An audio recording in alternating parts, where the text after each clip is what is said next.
अस्सलाम वालेकुम।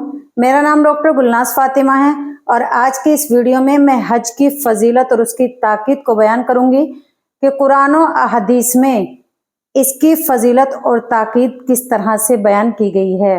हज इस्लाम का चौथा और अहम तरीन रुकन है। हर उस शख्स पर जिंदगी में एक बार हज फर्ज है जो साहिब इस्तिताअत हो, यानी जिसकी इतनी इस्तिताअत हो कि वो हज कर सकता है, तो उस पर जिंदगी में एक बार हज करना फर्ज है। अल्लाह तबारक व तआला सूरे आले इमरान में इरशाद फरमाता है, और अल्लाह का लोगों पर यह हक है कि जो उस घर तक पहुंचने की इस्तिताअत रखता हो वो उसका हज करे, और जो कुफ्र करे यानी इनकार करे तो जान ले कि अल्लाह तमाम दुनिया वालों से बेनियाज है। इस आयत के अंदर यही बताया गया है कि अल्लाह तबारक व तआला इरशाद फरमाता है, यानी जो साहिब इस्तिताअत हो तो वो मेरे घर की जरूर जियारत करे, यानी उस पर हज फर्ज है। हज की फजीलत और अहमियत कुरान और सुन्नत में बहुत ज़्यादा है, और कुतुब अहदीस में ऐसी बहुत सी रिवायत हैं जिसमें हज की अहमियत और फजीलत बयान की गई है। सही बुखारी की एक हदीस है, बाब है किताबुल हज। हजरत अबू हुरैरा रज़ियल्लाहु ताला अन्हु से रिवायत है कि नबी करीम सल्लल्लाहु अलैहि वसल्लम से पूछा गया कि कौन सा अमल सबसे ज़्यादा अफजल है, तो आपने इरशाद फरमाया कि अल्लाह और उसके रसूल पर ईमान लाना। अर्ज किया गया फिर कौन सा है, तो आपने इरशाद फरमाया अल्लाह की राह में जिहाद करना। फिर अर्ज किया गया कि फिर कौन सा है, तो आपने फरमाया कि वो हज जो बुराइयों से पाक हो। मिशकात की एक और हदीस है, बाब है किताबुल हज।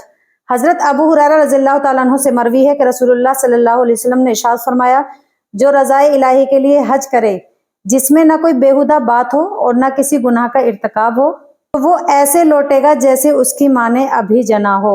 हज में खर्च करना और अल्लाह के रास्ते में खर्च करने की तरह 700 गुना तक है।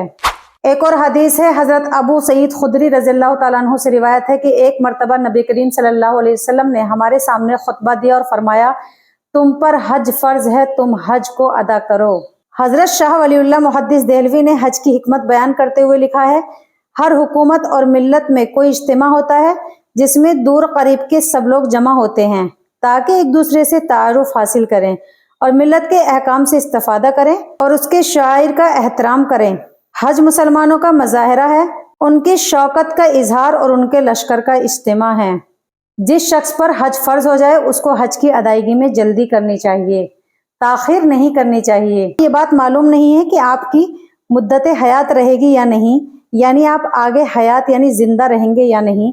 चुनांचे रसूलुल्लाह सल्लल्लाहु अलैहि वसल्लम ने इरशाद फरमाया, जो शख्स हज का इरादा रखता है उसे जल्दी करनी चाहिए, क्योंकि आप ये नहीं जानते कि आपको क्या उज्र पेश आ जाए, यानी आप बीमार हो जाएं या फिर आपका इंतकाल हो जाए। जिस शख्स पर हज फर्ज हो जाए और वो हज किए बगैर मर जाए तो वो एक फर्ज का तारिक होकर मरेगा, यानी उसने एक फर्ज तर्क कर दिया, यानी एक फर्ज छोड़ दिया। इसके बारे में हजरत अबू उमामा रज़ियल्लाहु ताला अन्हु ने रसूलुल्लाह सल्लल्लाहु अलैहि वसल्लम की वही सुनाई है कि जिस शख्स को किसी ज़रूरी हाजत या जालिम बादशाह या मर्द शदीद ने नहीं रोका और उसने हज नहीं किया और वो मर गया, तो वो चाहे यहूदी होकर मरे या नसरानी होकर। अगर कोई शख्स साहिब इस्तिताअत हो, यानी उसके पास मालो दौलत भी है और उसकी सेहत भी ठीक है, उसको कोई उज्र नहीं है, और अगर उसने हज को छोड़ दिया तो वो एक फ़र्ज को तर्क करने वाला होगा, यानी उसने जानबूझकर एक फ़र्ज को छोड़ दिया, तो उसको चाहिए वो टाइमली बैतुल्लाह की ज़ियारत ज़रूर करे। मैं इस वीडियो को इस उम्मीद के साथ ख़त्म करूँगी कि आप लोगों को हज की फजीलत और उसकी कितनी ताकीद आई है कुरान और अहदीस के अंदर और कितनी वईद आई है, तो आपको अच्छे से समझ में आ गई होंगी। नेक्स्ट वीडियो में फिर हाजिर होंगी एक और वीडियो के साथ। तब तक आप लोग अपना ख्याल रखें, खुश रहें। अल्लाह हाफिज़।